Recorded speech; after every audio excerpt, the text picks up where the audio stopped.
Hello అండి, అందరికీ నమస్కారం. నేను మీ భాగీరథి. అందరూ ఎలా ఉన్నారు? మేమైతే చాలా బాగున్నాం. మీరు బాగుంటారు అనుకుంటున్నాను. అయితే ఈవేళ చేపల పులుసు, బెండకాయలు చేపల పులుసు అండి. చేపల పులుసు బెండకాయ కాదు, బెండకాయ చేపల పులుసు. బెండకాయలు, చేపలు, టమాటా, కొత్తిమీర, ఉల్లిపాయ, పచ్చిమిర్చి తరుగు, ధనియాల పొడి, పసుపు, కల్లుప్పు, కారం, ఆవాలు, మెంతులు, ఇక్కడ ధనియాల పొడి, గరం మసాలా, ఇది చింతపండు రసం అండి, ఇది ఆయిల్. ఇంకా స్టార్ట్ చేస్తాను వంట. వండించి బాండీ పెట్టానండి. ఇది కొంచెం హీట్ ఎక్కాలి. ఇప్పుడు ఆయిల్ వేసుకుందాం. 4 స్పూన్లు. ఇది పల్లి నూనె అండి, వేరుశనగ నూనె. ఇది నాన్ వెజ్కి చాలా బాగుంటుంది. కొంచెం ఆయిల్ ఎక్కువే పడుతుంది చేపల పులుసుకి.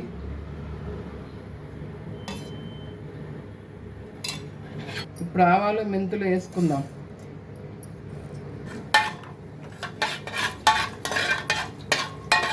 ఇప్పుడు ఉల్లిపాయ ముక్కలు వేసుకున్నాను. ఉల్లిపాయ, పచ్చిమిర్చి, ఈ రెండు బాగా వేగాలి.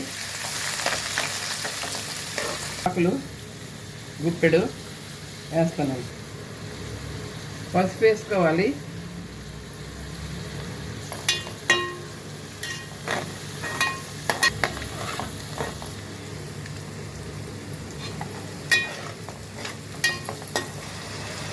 ఇప్పుడు టమాటా ముక్కలు వేస్తున్నాను. ఈ టమాటా బాగా మెత్తపడాలండి. కాసేపు మూత పెడతాను.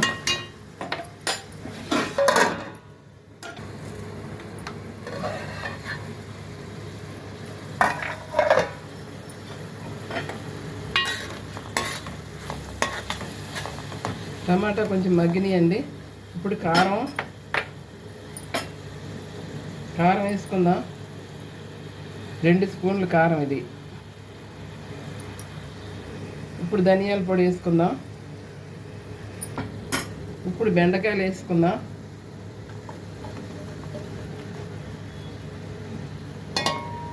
కొంచెం కలిపి పెడదాం. బాగా కలిపేసి మూత పెడదాం. పెట్టుకుందామండి. చూద్దామండి. ఇప్పుడు బెండకాయ బాగా ఉప్పు కారం పట్టింది. ఇప్పుడు చేప ముక్కలు వేసేద్దాం.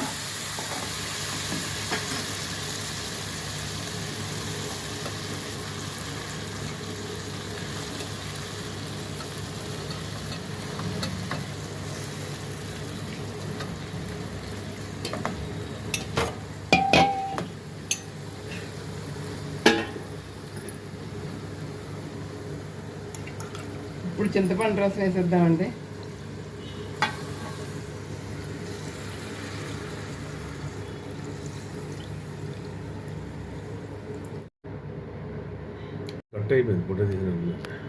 అది పోయినట్టే.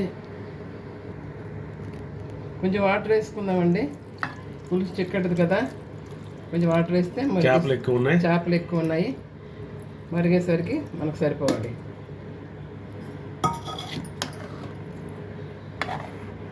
కొద్దిగా కొత్తిమీర వేసుకుందాం.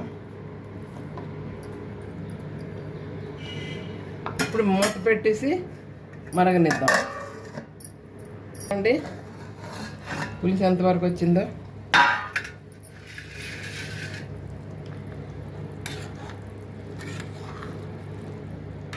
ఇంకా కొంచెం మరగాలండి.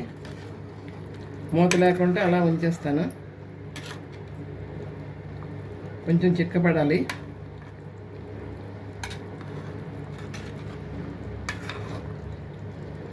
సాల్ట్ కాసి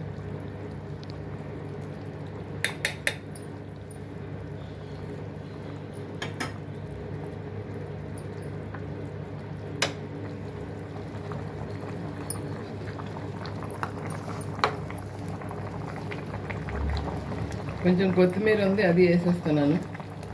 మరిగిపోద్ది. గరం మసాలా పొడి దీంట్లో చేసుకున్నది. ధనియాలు, జీలకర్ర, అది చేపల పులుసు కోసమే చేసాము.